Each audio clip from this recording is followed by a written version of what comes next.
ప్రధానమైనటువంటి దేవత ఎల్లమ్మ దేవతని, ఇలాగ ఒక్కొక్క అమ్మవారికి ఒక్కొక్క పేరుతో ఈ 64 యోగి దేవతలు కూడా ఈ గ్రామాలు సంరక్షిస్తున్నాయి.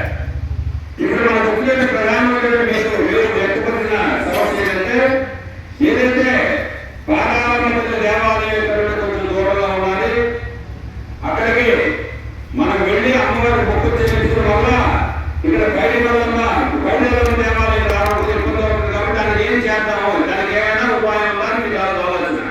కానీ వాస్తవంగా స్వయంభూ అంటే ఆవిడ అక్కడ వెలిసింది. మొదట మన తరాల వాళ్ళు, ముందు తరాల వాళ్ళు, ఆ ముందు తరాల వాళ్ళు కూడా అక్కడ అమ్మవారిని ఆరాధన క్రమం చేసేవాళ్ళు. ఒకవేళ మనం దేవాలయం అమ్మవారికి కడదామనుకుంటే అక్కడ వనం కూడా కట్టాలి. అక్కడ సిద్ధమైన వనం కూడా, ఎందుకంటే అమ్మవారు అక్కడ వెలిసింది కాబట్టి. ఇప్పుడు దేవతని కొలిస్తామంటాం మనం. ఏదైనా అమ్మవారి పండుగ వచ్చేటప్పుడు అమ్మవారిని మనం కూడా కొలిస్తేస్తాం.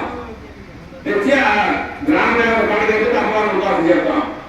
ఇక్కడ దేవాలయం మీరు కట్టాలన్నారని పక్కన పెట్టుకున్నా అక్కడ మాత్రం అమ్మవారిని స్వయంగా వెలిసింది కాబట్టి అక్కడ పరిస్థితులు మనం కలపకూడదు.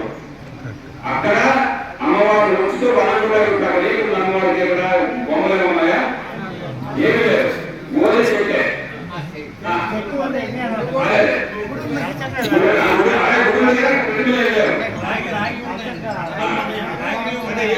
మనం పురాతన ఆరాధన చేసేటటువంటి అంటే అక్కడ అమ్మవారు కలిసిన అమ్మవారిని శాశ్వతంగా